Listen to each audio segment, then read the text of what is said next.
स्थावरं जङ्गमं व्याप्तं येन कुत्सं चराचरं तत्पदं दर्शितं येन तस्मै श्रीगुरवे नमः।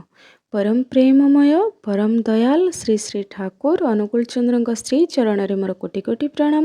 ପରମାରାଧ୍ୟା ଜଗଜ୍ଜନନୀ ଶ୍ରୀ ଶ୍ରୀ ବଡ଼ମାଙ୍କ ଚରଣରେ କୋଟି କୋଟି ପ୍ରଣାମ। ପରମ ପୂଜ୍ୟପାଦ ଶ୍ରୀ ଶ୍ରୀ ବଡ଼ଦାଙ୍କ ଚରଣରେ କୋଟି କୋଟି ପ୍ରଣାମ ନିବେଦନ କରେ। ସମସ୍ତଙ୍କୁ ରାନନ୍ଦିତ ଜୟ ଗୁରୁ। ଆଜିର ଭିଡ଼ିଓକୁ ଆପଣମାନଙ୍କୁ ପୁଣି ଥରେ ମୁଁ ସ୍ୱାଗତ କରୁଛି। ଆଜିର ଭିଡ଼ିଓରେ ଆମେ ଦେଖିବା, ଆମେ ଏ ବିଷୟରେ ଜାଣିବା ଯେ ଶ୍ରୀ ଶ୍ରୀ ଠାକୁରଙ୍କୁ ଆମେ କେମିତି ପାଇବା। କ'ଣ ଆପଣ ବି ଏମିତି କିଛି ଭୁଲ କରୁଛନ୍ତି କି ଯାହାଦ୍ୱାରା ଶ୍ରୀ ଶ୍ରୀ ଠାକୁର ଆପଣଙ୍କ ଠାରୁ ଦୂରେଇ ଯାଇପାରନ୍ତି, ଆପଣ ଆଉ ଠାକୁରଙ୍କ ନଜରରେ ନ ରହିପାରନ୍ତି? କ'ଣ ଏମିତି କିଛି ଭୁଲ ହେଉଛି କି ଆପଣଙ୍କ ଦ୍ୱାରା? ତାହେଲେ ଭିଡ଼ିଓ ଭଲ ଭାବରେ ଦେଖନ୍ତୁ ମୂଳରୁ ଶେଷ ପର୍ଯ୍ୟନ୍ତ। ଆପଣ ଏଥିରେ ଜାଣିବେ ଯେ ଆମେ ଏମିତି କେଉଁ କାର୍ଯ୍ୟ କଲେ ଶ୍ରୀ ଶ୍ରୀ ଠାକୁର ସବୁବେଳେ ଆମ ପାଖରେ ରହିବେ, ଆଉ କେଉଁ କାର୍ଯ୍ୟ ଆମେ କରିବା ଉଚିତ ନୁହେଁ ଯାହାଦ୍ୱାରା କି ଆମେ ଠାକୁରଙ୍କ ବିରୋଧୀ ହୋଇଯିବା। ସେସବୁ କାର୍ଯ୍ୟ କେମିତି ନ କରିକି ଆମେ ଏମିତି କେଉଁ କାର୍ଯ୍ୟ କରିବା ଯେ ଶ୍ରୀ ଶ୍ରୀ ଠାକୁର ସବୁବେଳେ ସବୁ ସମୟରେ ଆମ ପାଖରେ ରହିବେ ଆଉ ଆମେ ତାଙ୍କୁ ନିଜର କରିପାରିବା, ଆଉ ସେ ସବୁ ସମୟରେ ଆମ ଦୁଃଖ ଶୁଣିବେ। ତ ଚାଲନ୍ତୁ ଆଜିର ଭିଡ଼ିଓକୁ ଆରମ୍ଭ କରିବା। ୱିଦାଉଟ୍ ସ୍କିପ୍ରେ ମୂଳରୁ ଶେଷ ଯାଏଁ ଦେଖନ୍ତୁ, ଜାଣିପାରିବେ। ତ ପ୍ରଥମେ ଆମେ ଜାଣିବା ଶ୍ରୀ ଶ୍ରୀ ଠାକୁର କିଏ। ଶ୍ରୀ ଶ୍ରୀ ଠାକୁର ହେଉଛନ୍ତି ସଦ୍ଗୁରୁ। ସଦ୍ଗୁରୁ ମାନେ କ'ଣ? ସତ୍ର ଯିଏ ଗୁରୁ। ସତ୍ର ଗୁରୁ ମାନେ ନା ପ୍ରଥମେ ଆମକୁ ସତ୍କୁ ସାଙ୍ଗ କରିବାକୁ ପଡ଼ିବ। ଆମେ ଆମ ଗୁରୁ ଯେହେତୁ ସଦ୍ଗୁରୁ, ଆମେ କେତେ ସତ୍ ହେଇକି ରହିପାରୁଛେ, କେତେ ସତ୍ ମାର୍ଗରେ ଚାଲିପାରୁଛେ, କେତେ ସତ୍ ଆଚରଣ କରିପାରୁଛେ, ତ ଆମକୁ ଏଇଟା କରିବାକୁ ପଡ଼ିବ। କିଛି କହିବା ଆଗରୁ ଗୋଟେ ଛୋଟିଆ ଘଟଣାଟି କହିବି, ଆପଣମାନେ ଶୁଣନ୍ତୁ। ଦେଓଘର ଆଶ୍ରମର ଘଟଣା। ଦେଓଘର ଆଶ୍ରମରେ ଠାକୁର ତ ସବୁବେଳେ ବସନ୍ତି, ଏମିତି ସବୁବେଳେ ବସିକି ସଭାର ଆୟୋଜନ କରାଯାଏ। ବହୁତ ଜଣ ଗୁରୁ ଭାଇ ଠାକୁରଙ୍କ ପାଖରେ ବସିଥାନ୍ତି। ତାଙ୍କ ଭିତରେ ଗୋଟେ ଛୋଟ କୁନି ଝିଅଟେ ବସିଥାଏ, ତାର ବୟସ 12 ବର୍ଷ। ସେ ସବୁବେଳେ ଠାକୁରଙ୍କ ପାଖକୁ ଆସେ, ବସେ, ଠାକୁର ଯାହା କୁହନ୍ତି ଶୁଣେ ଆଉ ଚାଲିଯାଏ। ସବୁଦିନ ଆସେ, ସବୁଦିନ ଆସିକି ଠାକୁରଙ୍କ ମୁହଁକୁ ସେମିତି ଅପଲକ ନୟନରେ ଚାହିଁକି ବସିଥିବ। ସମସ୍ତେ ଗୁରୁଭାଇମାନେ ତଳେ ବସିଥାନ୍ତି, ଯିଏ ଯେଉଁଠୁ ନେଇ ସେଇଠୁ ଆସନ୍ତି ନିଜ ନିଜର ସମସ୍ୟା ନେଇକି, ନିଜ ନିଜର ଦୁଃଖ ନେଇକି ଠାକୁରଙ୍କୁ ପଚାରନ୍ତି, ଆଉ ଠାକୁର ତା'ର ଯଥାସାଧ୍ୟ ସମାଧାନ ବି କରିଦିଅନ୍ତି। କିନ୍ତୁ ସେ ଝିଅଟି ଠାକୁରଙ୍କୁ କିଛି କୁହେନି। ସେ ଝିଅଟି ଠାକୁରଙ୍କୁ କିଛି କୁହେନି, ସବୁ ସମୟରେ ଖାଲି ଆସେ, ଖାଲି ବସେ ଠାକୁରଙ୍କ ପାଖରେ, ଠାକୁର ଯାହା କୁହନ୍ତି ଶୁଣେ ଆଉ ପଳାଏ। ତ ଏମିତି କିଛି ଦିନ, ସବୁଦିନ ସେ ଆସେ। ସବୁଦିନ ଭିତରେ ଦିନେ ଜଣେ ଗୁରୁଭାଇ ତାଙ୍କୁ ମାର୍କ କଲେ। ସେ ଝିଅଟା ଆସିଲା, ବସିଲା, କିଛି ସମୟ ପରେ ଶୁଣିଲା, କିଛି ସମୟ ବସି କଥା ଶୁଣିଲା, ତା ଅଳ୍ପ ସମୟ ପରେ ସେ ସେଠୁ ଚାଲିଯାଇଛି। ତ ଏମିତି ସଭା ସେଦିନ ସରିଲା। ସେଦିନ ସେ ଦାଦା ଜଣକ ଠାକୁରଙ୍କୁ ପ୍ରଶ୍ନ କଲେ ଯେ ଠାକୁର, ଆଉ ଆମେ ତ ସମସ୍ତେ କୁଆଡ଼ୁ କେତେ ଲୋକ ଆସୁଛନ୍ତି ଆପଣଙ୍କ ନିକଟକୁ, ତାଙ୍କ ନିଜ ନିଜର ଦୁଃଖ ନେଇକି, ଆପଣ ସମସ୍ତଙ୍କ ଦୁଃଖ ଦୂର କରୁଛନ୍ତି, ହେଲେ ସେ ଯେଉଁ ଛୋଟ ଝିଅଟି, ସିଏ ତ ଆପଣଙ୍କୁ କାହିଁ କେବେ ଦିନେ କୌଣସି ଗୋଟେ ଶବ୍ଦ ବି କହିନି। ତା ଜୀବନରେ କ'ଣ କିଛି ଦୁଃଖ ନାହିଁ? ତାର କ'ଣ କିଛି ଦରକାର ନାହିଁ? ତାର କ'ଣ କିଛି ଆବଶ୍ୟକ ନାହିଁ?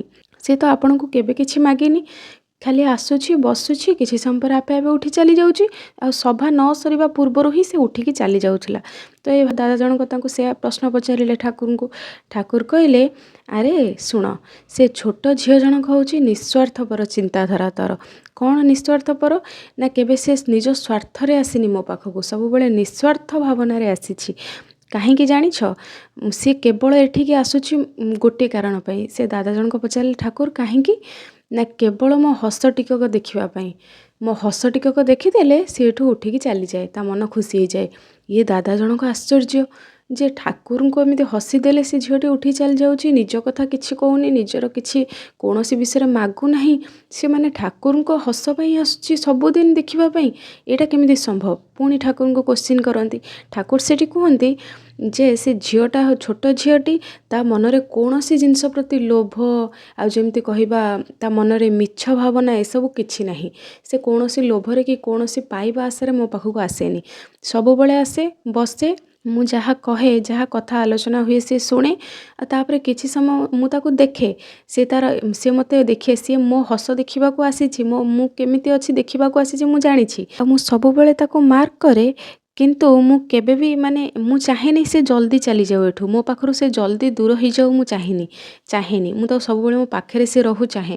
ସେଥିପାଇଁ କିନ୍ତୁ କ'ଣ କରିବେ, ଯେହେତୁ ଛୋଟ ପିଲା ତାକୁ ବହୁତ ସମୟ ବସି କାଳେ ସେ ଚିଡ଼ଚିଡ଼ା ହେଇଯିବ କି, କାଳେ ସେ ତାକୁ ବୋର୍ ଲାଗିବ କି, କାଳେ ସେ ବିରକ୍ତି ପ୍ରକାଶ କରିବ, ସେଥିପାଇଁ ମୁଁ ବାଧ୍ୟ ହୋଇକି ତା ଆଡ଼କୁ ଅନେଇ ହସିଦିଏ। ଆଉ ଯେତେବେଳେ ମୁଁ ତା ଆଡ଼କୁ ଅନେଇ ହସିଦିଏ, ସେ ମୋ ହସ ଦେଖିଲେ ତା ମନ ଖୁସି ହେଇଯାଏ, ସେ ଏଠୁ ଉଠି ଚାଲିଯାଏ। ତ ଦେଖନ୍ତୁ, ଏଇ କଥା ଆମେ କ'ଣ ଜାଣିବାକୁ ପାଉଛେ, ଯେ ଠାକୁର କାହିଁକି ସେ ଝିଅଟିକୁ ଏତେ ଭଲ ପାଉଛନ୍ତି। ତା'ର କାରଣ ହେଉଛି ଯେ ସେ ଝିଅଟି ନିଃସ୍ୱାର୍ଥପର ଭାବରେ, ନିଃସ୍ୱାର୍ଥ ଭାବନା ନେଇକି ଠାକୁରଙ୍କ ପାଖକୁ ଯାଉଛି, ଠାକୁରଙ୍କ ଭଲ ଚିନ୍ତା କରି ଠାକୁରଙ୍କ ପାଖକୁ ଯାଉଛି, ନିଜର କୌଣସି ସ୍ୱାର୍ଥ ରଖିନି କି ମିଛ କଥା କେବେ କହୁନାହିଁ। ଆଉ ତାପରେ ଠାକୁର ତାକୁ ସେଇଥିପାଇଁ ମାନେ ଭଲ ପାଇଯାଇଛନ୍ତି। ତ ଆମେ କେମିତି ଠାକୁରଙ୍କ ନିଜର ହେବା ନା, ଆମେ ବି ଏଇ ଘଟଣାରୁ ଶିଖୁଛେ ଯେ ଆମେ କେବେ ନିଜ ସବୁବେଳେ ସ୍ୱାର୍ଥକୁ ନେଇ ଠାକୁରଙ୍କୁ ଧରିବା ନାହିଁ।